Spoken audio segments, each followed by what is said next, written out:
Are Bharti channel में सभी को प्रणाम, नमस्कार, जय श्री राधे। आज का जो वीडियो है समास भाग 2।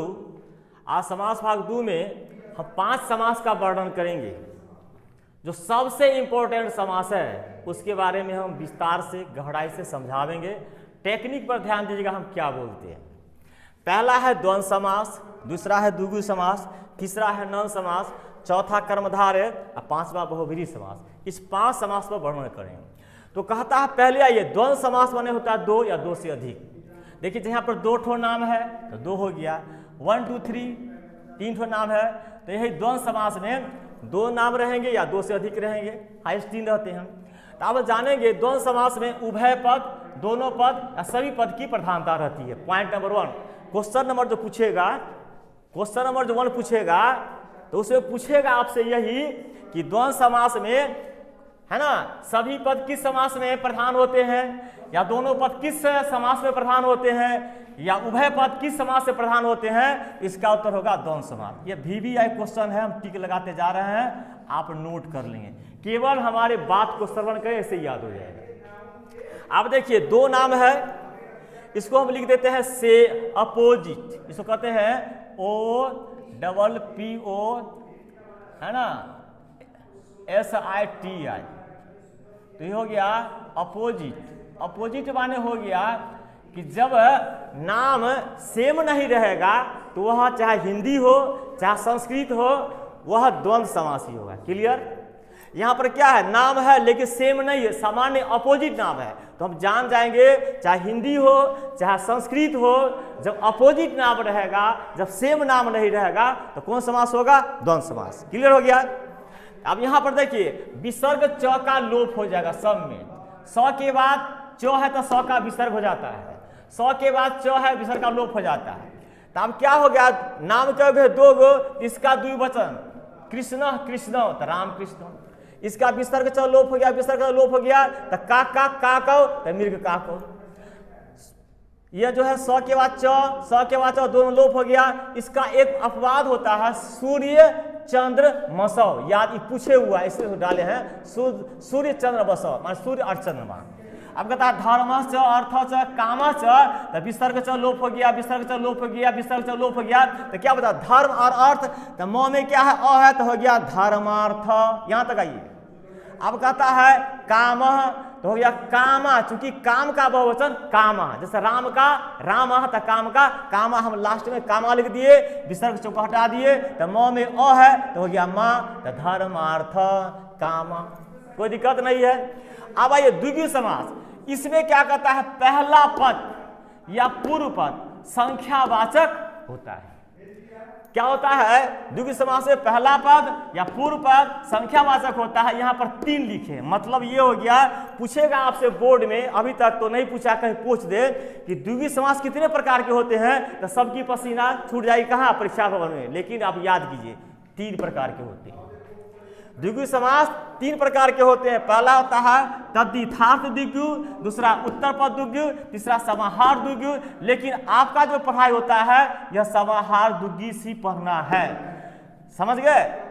तो कहता है संख्यावाचक के साथ साथ समूह का भी बोध होता है, संख्यावाचक के साथ साथ समूह का भी बोध होता है, उसे हम द्विगु समास कहते हैं। अब देखिए ये बहुत इंपॉर्टेंट है तीनों। त्रिभुवन, यह षष्ठी विभक्ति बहुवचन है, षष्ठी विभक्ति बहुवचन है, षष्ठी विभक्ति बहुवचन, इस सब दोनों षष्ठी विभक्ति बहुवचन में है। और समाहार लगा दिए तो तरिया नाम भुवना नाम समाहार, 3 लोकों का समाहार, मानो उसमें क्या हो गया, समाहार मिला हुआ है। तो हो गया त्रिभुवन, त्रिलोकी, तरिया नाम, लोका नाम समाहार, 3 लोकों का समाहार एक ही में है तो त्रिलोकी हो गया। पंचवटी, देखिए वटी लिखा, पंचाना वटा नाम समाहारा पंचवटी। तो लोक होता है तो लोकी हो जाता है, वट होता है तो वटी हो जाता है। इससे मतलब नहीं है, हमको यह याद करना है। त्रिभुवन दे देगा कौन समास है, द्विगु समास है। त्रिलोकी दे देगा द्विगु समास है। पंचवटी दे देगा द्विगु समास है। आपको तो आप याद हो गया कि यह रहेगा ये उत्तर में रहेगा, यह रहेगा इस उत्तर में रहेगा, यह रहेगा यह उत्तर में रहेगा। किसी प्रकार पूछेगा इसमें से श्योर शॉर्ट आपको क्वेश्चन VVI एक ठो पूछबे करेगा। 2 हो गया। तीसरा ये नर समास, तो पूछा है 2022 इस बार कि पहले नकारात्मक होता है किस समास में, प्रश्न पूछा था कि पहले नकारात्मक होता है किस समास में, तो उत्तर होगा नन समास में। तो कहता है नौ के बाद व्यंजन रहेगा तो अ हो जाएगा। इसका देखिए नौ के बाद व्यंजन, एक मिनट नौ के बाद यहाँ पर स्वर होगा, एक नहीं उठाइएगा, यहाँ पर हो जाएगा स्वर। तो 9 के बाद व्यंजन होगा तो अ हो जाएगा, और 9 के बाद स्वर रहेगा तो अन हो जाएगा। अब कहता है 9 के बाद क्या है, व्यंजन है तो 9 का अ तो अधर्मन, 9 के बाद व्यंजन है तो 9 का अशांति, है ना, शांति रहेगा, शांति देगा, शांति है, विसर्ग रहेगा तो लगावे, नहीं रहेगा नहीं लगावे। 9 के बाद यह व्यंजन है तो अकिंचन हो गया, 9 के बाद यह व्यंजन है तो अन्याय हो गया, इसमें कोई दिक्कत नहीं है। दिक्कत यहाँ होती है 9 के बाद स्वर है तो होगा अन, देखिए न उपस्थित है तो 9 का हो गया अन, तब हलंत है, मात्रा लगा क्या अनुपस्थित, फिर 9 का अन हो गया, उ लगा क्या अनुपकार, न अंत तो हो जाएगा अनंत, अगर अन आया तो और लग गया तो क्या हो गया पूरा हो गया, तो अन हो गया, और न तो यहाँ अनंत है, न उपमम तो 9 का हो गया अन, तो अन में ये लगेगा हर्षु का अनुपम, कोई दिक्कत नहीं है, इसको देख लेंगे ध्यान से, एक बार याद हो जाएगा। तीसरा पॉइंट है, चौथा पॉइंट कर्मधारय समास, इसी में विद्यार्थी ज्यादा फंसता है। कर्मधारय समास क्या की परिभाषा जानेंगे, विशेषण और विशेष से जो समास बनता है उसे कर्मधारय समास कहते हैं। विशेषण और विशेष से जो समास बनता है उसे कर्मधारय कहते हैं। तो देखिए यहाँ पर पीताम्बरम दिए हैं, तो पीताम्बरम जो दिए हैं यहाँ पर क्या दिए हैं, पीताम्बरम दिए हैं, तो होता है पीतम अमरम माने पीला वस्त्र। तो पीतम क्या है, पीतम जो है, पीतम माने पीला जो हो गया सो यह विशेषण हो गया, और अमरम जो हो गया विशेष हो गया। अब कहता है नीलोत्पल्लम, नीलम जो हो गया विशेषण हो गया, उत्पल्लम जो हो गया विशेष हो गया, श्वेतम जो हो गया, श्वेतम विशेषण हो गया, अमरम विशेष हो गया। अब देखिए कहता है पीताम्बर के पीतम अमरम माने पीला वस्त्र, नीलोत्पल्लम तो नीलम उत्पल्लम। अब इसको तोड़ते हैं, देखिए पीतम में यह गाव होगा पीत बन गया, ओ क्या होगा आ तो पीताम्बरम, नील उत्पल्लम क्या होगा नील, इसको गायब कर दिए तो नील, ओ नीलोत्पल्लम हो गया नीला कमल।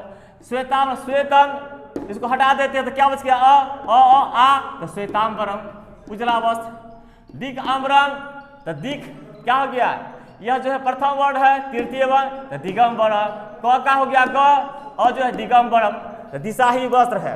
अब कहता है घन श्याम, इसको पढ़ ले बादल, हाँ बादल के समान श्याम माने हमारे श्याम जी हैं, बादल के समान का श्याम जी है।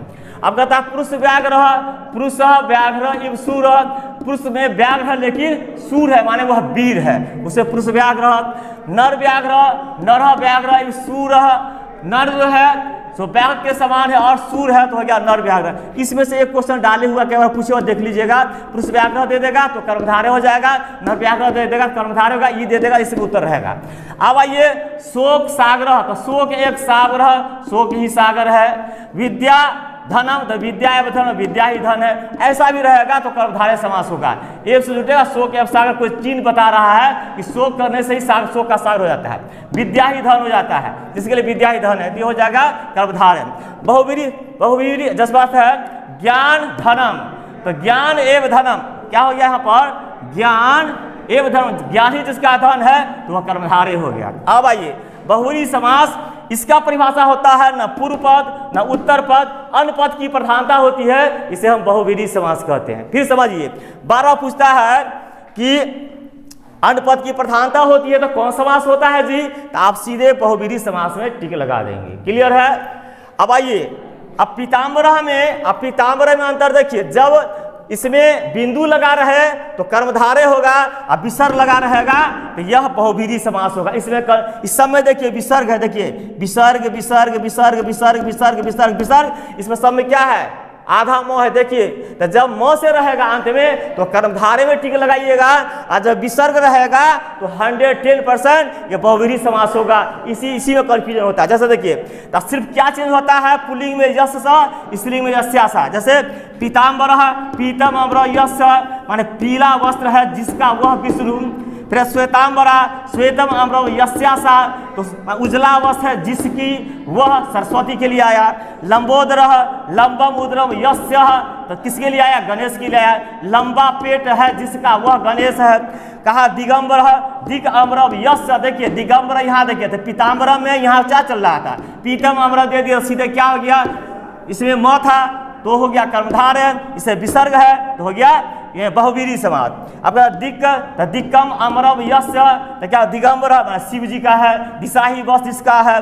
गजानन, गज इव आननम, है ना, गज के समान जिसका, हाथी के समान मुख है। यश स, जिसका वह है गणेश।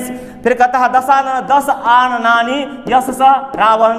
अब चंद्रशेखर, चंद्रशेखर यश, जिसके सिर पर चंद्रमा है वह शिव है। उसके बाद वीणा पानी, वीणा पानी सप्तमी विभक्ति एक वचन में है, तो वीणा पानो यस्यासा, जिसके हाथ में वीणा है वह सरस्वती है। एक हम उदाहरण लेंगे और यहाँ पर वीणा पानो यश दे देंगे तो नारद होगा, नारद के बाद वीणा है, तो हम जान गए कि वीणा पानो यस्यासा सरस्वती, और वीणा पानो यशत हो जाएगा नारद। तो एक बार पुनः मिला देते हैं, द्वंद्व समास में दोनों पद की प्रधानता होती है, सही पद की प्रधानता होती है, इसे विसर्ग और च गायब हो जाता है, इसका द्विवचन कर देते हैं। आगे वाला दो है, दो का द्विवचन। द्विगु समास में क्या होता है, पहला पद पल यहाँ पर संख्यावाचक होता है, और यह 3 प्रकार के होते हैं, तदिथार्थ द्विगु, उत्तर पद द्विगु और समाहार द्विगु। समाहार द्विगु का यहाँ काम किया गया है, यहाँ तक त्रिभुवन त्रिलोकी पंचवटी क्लियर है। नन समास में क्या होता है, पहले नकारात्मक होता है, पूछेगा कि पहले नकारात्मक किस समास में होता है, तो नन समास का उत्तर यहाँ दे देंगे। अब कहता है 9 के बाद व्यंजन रहेगा तो अ हो जाएगा, 9 के बाद स्वर रहेगा तो अन हो जाएगा। इसका पूरा दिया गया, न धर्म अधर्म, न शांति अशांति, न किंचन अकिंचन, न न्यायायम अन्यायम। अब कहता है न उपस्थित अनुपस्थित, न उपकार अनुपकार, न अंत अनंत, न उपम अनुपम। अब कर्मधारय समास क्या हो गया, विशेषण अविशेषण जो समास बनता है उसे कर्मधारय समास करते हैं। ये विशेषण है, ये विशेष है, पीतम अमरम, नीलम अमरम, श्वेतम अमरम, दिक अमरम, इस सब का यहाँ दे दिया गया है। श्वेतम अमरम तो क्या हो गया यहाँ पर, ठीक है एकदम क्लियर है। श्वेताम्रम, श्वेत उजला वस्त्र। अब यहाँ पर घन इव श्याम, घन श्याम बादल के समान, जिसका जो है उसका जो है उसको श्याम का है, बादल के समान है उसका जो रंग। पुरुष व्याघ्री, पुरुष व्याघ्री सूर्य, पुरुष का समाज जो वीर है उसे पुरुष व्याघ्र कहते हैं, नर व्याघ्र कहते हैं। यहाँ देखते हैं उदाहरण, शोक एवं सागर, शोक एक सागर है तो कर्मधारय में है। विद्या एवं धनम, तो वह कर्मधारय समास है। ज्ञान एवं धनम, ज्ञानी धन है, वह कर्मधारय समास है। बहुव्रीहि समास में पूर्व पद न उत्तर पद अन्य पद की प्रधानता होती है, इसको ध्यान देंगे, न पूर्व पद न उत्तर पद अन्य पद की प्रधानता होती है, उसे बहुव्रीहि समास कहते हैं। जब विसर्ग लगा हुआ रहेगा तो निश्चित रूप से बहुव्रीहि समास होगा। इसको एक बार आप लोग देख लेंगे, पीतम अमरो यश विष्णु, श्वेतम अमरो यस्यासा सरस्वती, है ना, लंबोदर यश, लंबोदर गणेश, दिक अम्बरम यश दिगंबर माने शिव जी, है ना, गजह इव आनंद माने हाथी के समान, आनंद माने मुख, यश स जिसका है वह गणेश।